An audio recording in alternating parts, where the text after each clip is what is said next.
बिस्मिल्लाहिर्रहमानिर्रहीम। आज हम सही बुखारी की अहदीस का आगाज़ करते हैं। तो कुछ बातें इसको शुरू करने से पहले हम कर लेते हैं।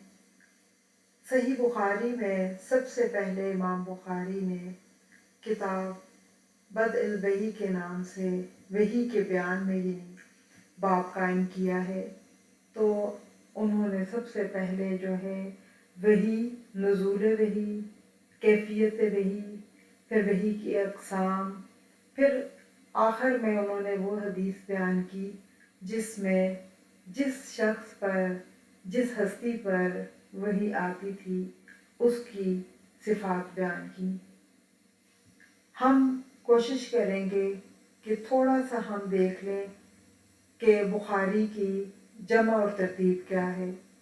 इमाम बुखारी ने सही बुखारी को कई बड़े और बहुत से छोटे हिस्सों में मौज़ूवार तरतीब दिया है। उन्होंने बड़े हिस्सों को किताब का नाम दिया है और छोटे हिस्से जो थे उसी से रिलेटेड जिसमें अहादीस थी उसको बाब के नाम से उन्होंने पेश किया है।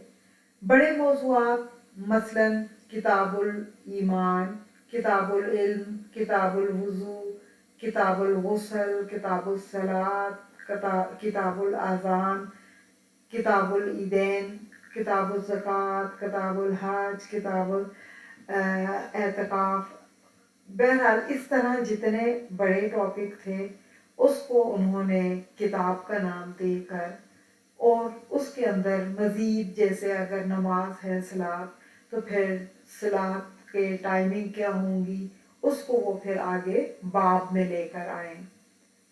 इमाम बुखारी के पास कुल जो अहदीस जमा हुई वो 6 लाख थी। 6 लाख के मजमूए से उन्होंने फिर चुनाव करके सही बुखारी मुरतब की जिसमें कुल अहदीस जो हैं 7397 हैं, जिसमें एक ही हदीस जो है कभी एक बार, कभी 2 बार, 3 बार, कभी 10 बार या 12 बार आती है और कभी एक ही हदीस को वो 21 या 22 बार भी दोहराया है। इसकी वजह यह है कि इमाम बुखारी ने मुख्तलिफ मौज़ूआत और अबवाब कायम करते हुए एक ही हदीस को कभी दलाइल के तौर पर, कभी मुताबिकत के तौर पर और कभी तवाबे के तौर पर और कभी शुहादात के तौर पर इस्तेमाल करते हैं। और फिर अगर छोटे छोटे अहदीस मुबारका के टुकड़े बतौर जुज़्व भी शामिल कर ले तो फिर कुल ये तादाद 9082 तक बनती है। आज हम इसका जो सबसे पहला जो टॉपिक है जिससे इस किताब का आगाज़ होता है उसके बारे में पढ़ेंगे। इसका नाम है किताब बदअल वही या किताब वही के बयान में, यानी सबसे पहला जो वो लेके आए वही के बारे में है कि वही क्या चीज़ होती है और फिर इस ज़िमन में वो 7 अहदीसें लेके आए हैं, 7 बाब कायम किए हैं। हम इनका नाम पहले देख लेते हैं। पहला है बाब रसूलुल्लाह सल्लल्लाहु अलैहि वसल्लम पर वही की इब्तिदा कैसे हुई। इस ज़िमन में वो हदीस नंबर 1 लेकर आए। दूसरा बाब है कैफियत वही, इसमें हदीस नंबर 2 वो लेकर आए। फिर तीसरा है वही की इब्तिदा, इस ज़िमन में वो हदीस नंबर 3 और 4 को लेके आते हैं। अगला है बाब वही की अलामात और वही का महफूज करना, इस ज़िमन में वो एक हदीस लेके आते हैं, हदीस नंबर 5। फिर अगला बाब, छठा बाब है रमज़ानुल मुबारक में जिब्राइल अलैहिस्सलाम का वही लाना, इस ज़िमन में वो एक हदीस लेकर आए, हदीस नंबर 6। 7वां बाब जो उन्होंने कायम किया है इसमें जिस हस्ती पर वही नाज़िल हुई उनकी सिफात और इसके ज़िमन में वो लेके आए हैं अबू सुफियान और हरकल का मुकालमा। रसूलुल्लाह सल्लल्लाहु अलैहि वसल्लम को का जो है हरकल को जो ख़त मुबारक था इस ज़िमन में वो ये पूरी हदीस लेकर आए और इस तरह से कुल किताब वही के बयान में 7 हदीसें हैं। हम इंशाअल्लाह एक एक करके इसको देखेंगे। सबसे पहले है सही बुखारी किताब बदल वही, किताबु बदल वही, हदीस नंबर 1, बुखारी की ये हदीस नंबर 1 है। इस ज़मन में पहले वो कुरान पाक की एक आयत लेकर आते हैं और फिर उसके बाद हदीस को उसी के ज़मन में बयान करते हैं। लिखते हैं और अल्लाह अज़्ज़ा व जल का ये फरमान, इन्ना औहैना इलैका कमा औहै, लेकिन उस हदीस के आगाज में वो कुरान की आयत का हवाला देते हैं और फिर उसके बाद वो आगे इस ज़मन में हदीस लेकर आते हैं।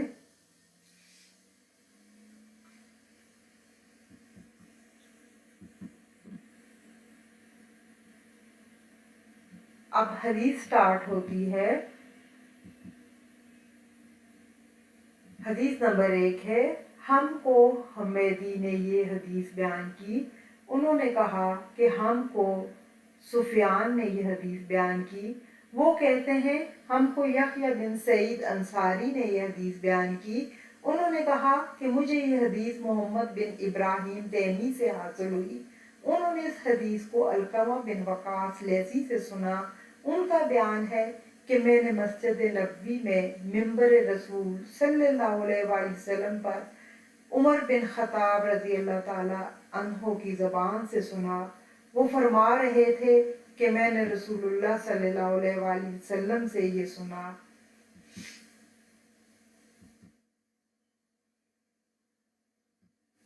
आप सल्लल्लाहु अलैहि वसल्लम फरमा रहे थे कि तमाम आमाल का दारोमदार नियत पर है और हर अमल का नतीजा हर इंसान को उसकी नियत के मुताबिक ही मिलेगा।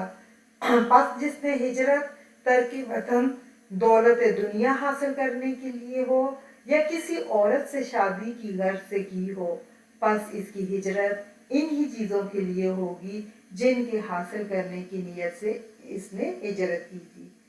सही बुखारी की किताब बदल वही में हदीस नंबर 1 में वो सबसे पहले नियत से रिलेटेड हदीस लेकर आए।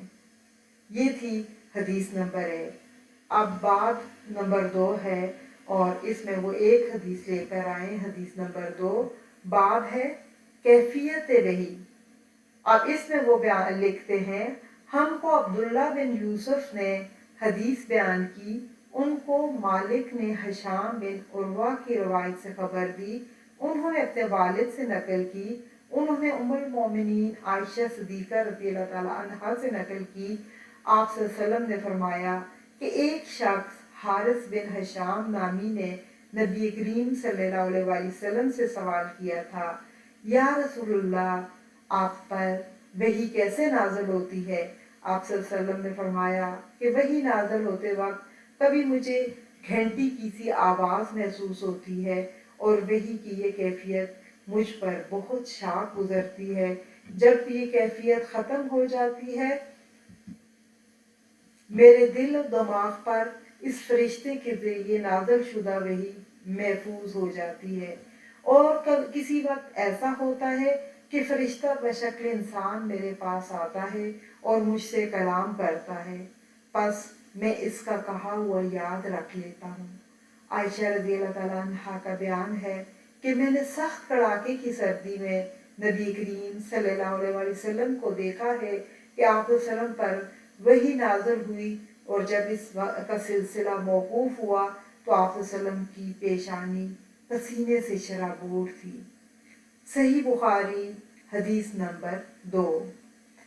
पहली हदीस में इमाम बुखारी नियत से रिलेटेड, क्योंकि नियत ही तमाम आमाल के लिए जो है वो असल दारोमदार रखती है। और फिर उसके बाद हदीस नंबर 2 में वही की कैफियत बयान की उन्होंने कि वही जब नाज़िल होती तो आप सल्लल्लाहु अलैहि वसल्लम की क्या कैफियत होती। अब इसके बाद हदीस नंबर 3 में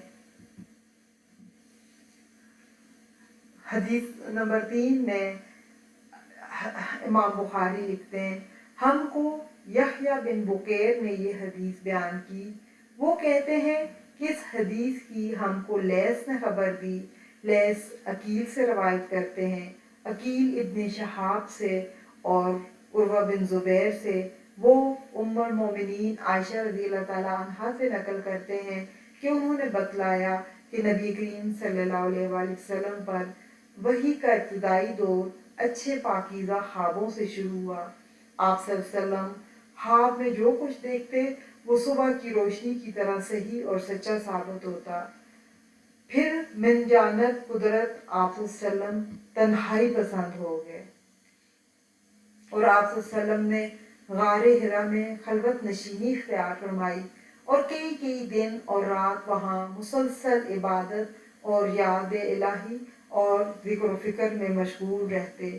جب تک گھر آنے کو دل نہ چاہتا توشہ ہمراہ لیے وہیں رہتے۔ توشہ ختم ہونے پر ہی اہلیہ محترمہ حضرت خدیجہ رضی اللہ تعالیٰ عنہا کے پاس تشریف لاتے اور کچھ توشہ ہمراہ لے کر پھر وہاں جا کر خلوت گزین ہو جاتے۔ یہی طریقہ جاری رہا یہاں تک کہ آپ صلی اللہ علیہ وسلم پر حق منکشف ہو گیا اور آپ صلی اللہ علیہ وسلم غار حرا میں ہی قیام پذیر تھے کہ اچانک جبرائیل علیہ السلام آپ صلی اللہ علیہ وسلم کے پاس حاضر ہوئے اور کہنے لگے اے محمد پڑھو۔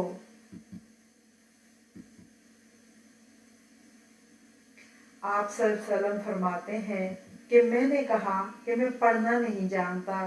آپ صلی اللہ علیہ وسلم فرماتے ہیں کہ فرشتے نے مجھے پکڑ کر اتنے زور سے بھینچا کہ میری طاقت جواب دے گی، پھر مجھے چھوڑ کر کہا کہ پڑھو۔ میں نے پھر وہی جواب دیا کہ میں پڑھا ہوا نہیں ہوں۔ اس فرشتے نے مجھ کو نہایت ہی زور سے بھینچا کہ مجھ کو سخت تکلیف محسوس ہوئی۔ اس نے کہا کہ پڑھ۔ میں نے کہا میں پڑھا ہوا نہیں ہوں۔ فرشتے نے تیسری بار مجھ کو پکڑا اور تیسری مرتبہ پھر مجھ کو بھینچا، پھر مجھے چھوڑ دیا اور کہنے لگا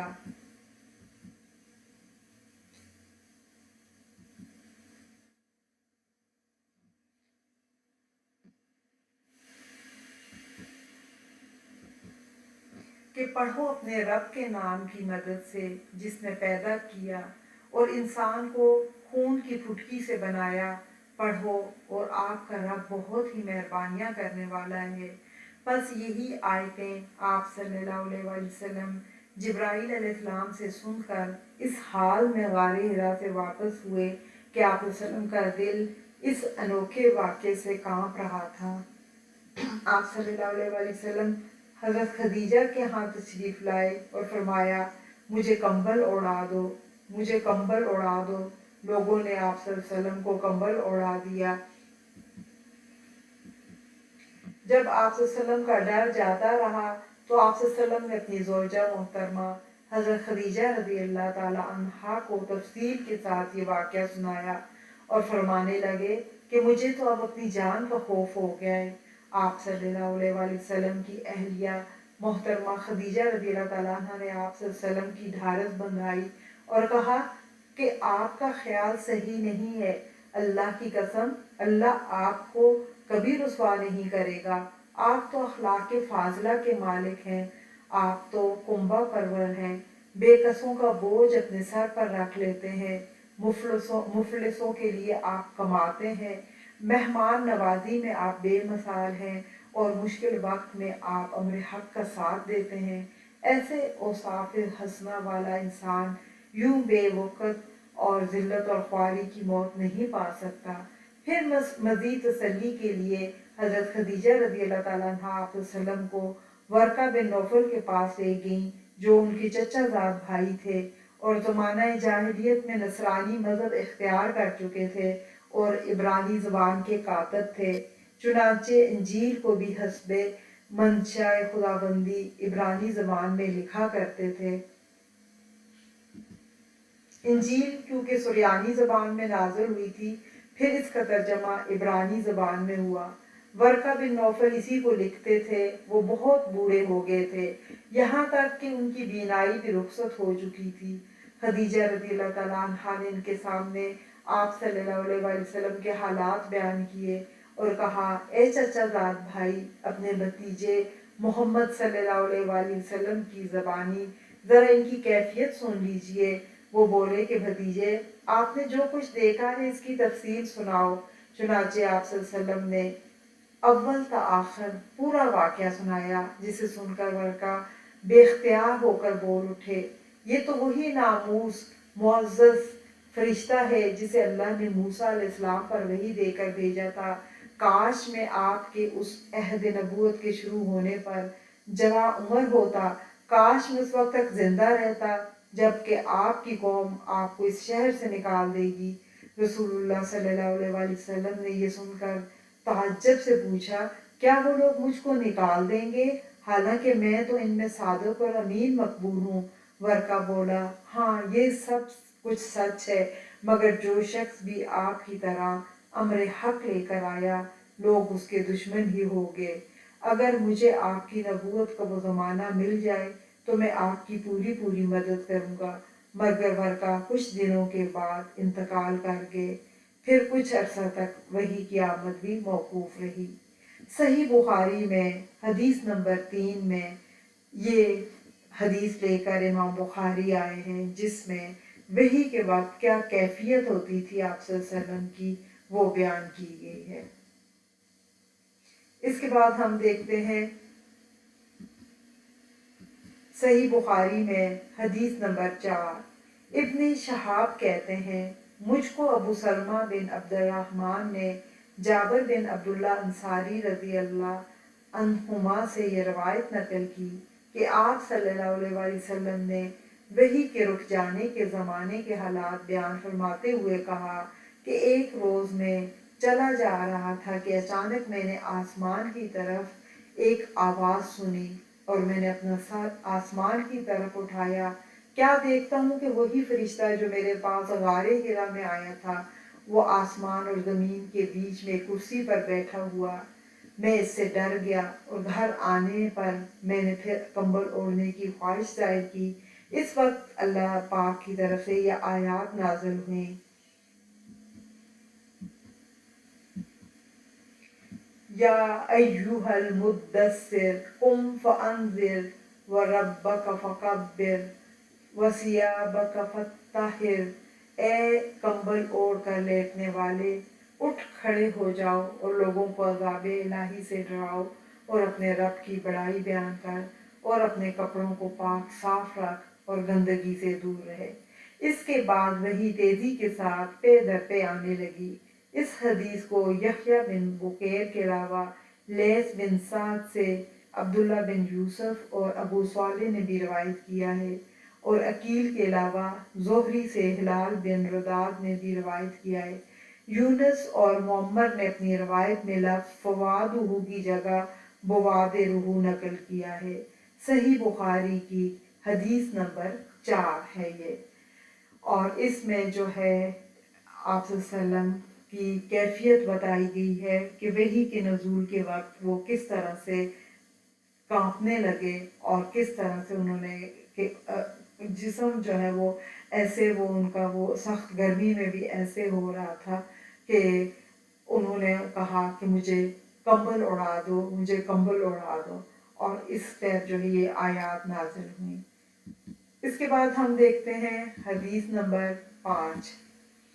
حدیث نمبر 5 ہے، موسیٰ بن اسماعیل نے ہم سے حدیث بیان کی، ان کو ابو عوانہ نے خبر دی، ان سے موسیٰ ابن ابی عائشہ نے بیان کیا، ان سے سعید بن جبیر نے، انہوں نے ابن عباس رضی اللہ عنہما سے کلام الہی لا تحرک بہ لسانک لتعجل بہ، سورہ قیامہ کی آیت نمبر 16 کی تفسیر کے سلسلے میں سنا کہ رسول اللہ صلی اللہ علیہ وسلم نزول قرآن کے وقت بہت سختی محسوس فرمایا کرتے تھے، اور اس کی علامتوں میں سے ایک یہ تھی کہ یاد کرنے کے لیے آپ اپنے ہونٹوں کو ہلاتے تھے۔ ابن عباس رضی اللہ عنہما نے کہا کہ میں اپنے ہونٹ ہلاتا ہوں جس طرح آپ صلی اللہ علیہ وسلم ہلاتے تھے۔ سعید کہتے ہیں میں بھی اپنے ہونٹ اسی طرح ہلاتا ہوں جس طرح سے ابن عباس رضی اللہ عنہما کو میں نے ہلاتے دیکھا، پھر انہوں نے اپنے ہونٹ ہلائے۔ ابن عباس رضی اللہ عنہما نے کہا پھر یہ آیت اتری، ला तुहर्रिक बिही लिसानका लिताजल बिही इन्ना अलैना जमअहु व कुरआनहु। सूरह क़यामत की आयत नंबर 16 और 17 कि मोहम्मद कुरान को जल्द से जल्द याद करने के लिए अपनी ज़ुबान ना हिलाओ, इसका जमा कर देना और पढ़ा देना हमारे ज़िम्मा है। इब्न अब्बास रज़ी अल्लाहु अन्हुमा कहते हैं, यानी कुरान आप वसल्लम के दिल में जमा देना और पढ़ा देना हमारे ज़िम्मे है। फिर जब हम पढ़ चुके तो इस पढ़े हुए की इत्तबा करो। इब्न अब्बास रज़ी अल्लाहु अन्हुमा फरमाते हैं, इसका मतलब ये है कि आप इसको खामोशी के साथ सुनते रहो, इसके बाद मतलब समझा देना हमारे ज़िम्मा है। फिर यकीनन ये हमारी ज़िम्मेदारी है कि आप इसको पढ़ो, यानी इसको महफूज कर सको। चुनांचे इसके बाद जब आपके पास जिब्राईल अलैहिस्सलाम वही लेकर आते तो आप तवज्जो से सुनते, जब वो चले जाते तो रसूलुल्लाह सल्लल्लाहु अलैहि वसल्लम इस वही को अच्छी तरह से पढ़ते जिस तरह से जिब्राईल अलैहिस्सलाम ने इसे पढ़ा था। सही बुखारी की हदीस नंबर 5 है। सही बुखारी की हदीस नंबर 6 देखते हैं हम लोग। रसूलुल्लाह सल्लल्लाहु अलैहि वसल्लम सब लोगों से ज़्यादा जवाद यानी सखी थे, और रमज़ान में दूसरे औकात के मुकाबले में जब जिब्राईल अलैहिस्सलाम आप वसल्लम से मिलते बहुत ही ज़्यादा जूदो करम फरमाते। जिब्राईल अलैहिस्सलाम रमज़ान की हर रात में आप सल्लल्लाहु अलैहि वसल्लम से मुलाकात करते और आप सल्लल्लाहु अलैहि वसल्लम के साथ कुरान का दौरा करते। गर्ज नबी करीम सल्लल्लाहु अलैहि वसल्लम लोगों को भलाई पहुँचाने में बारिश लाने वाली हवा से भी ज़्यादा जूदो करम फरमाया करते थे। सही बुखारी की हदीस नंबर 6। यानी आप वसल्लम वैसे तो नेकियों में बहुत ज़्यादा आगे थे, लेकिन रमज़ान में कहा गया जैसे बारिश बरसाने वाली हवा होती है, यानी जो खुद भी एक पैगाम लेकर आती है रहमत का, और उससे भी ज़्यादा यानी उस हवा से भी ज़्यादा तेज़ और ज़्यादा वो आप वसल्लम जूदो करम में, सखावत में और लोगों के साथ नेकी करने में इससे भी ज़्यादा सबकत ले जाते।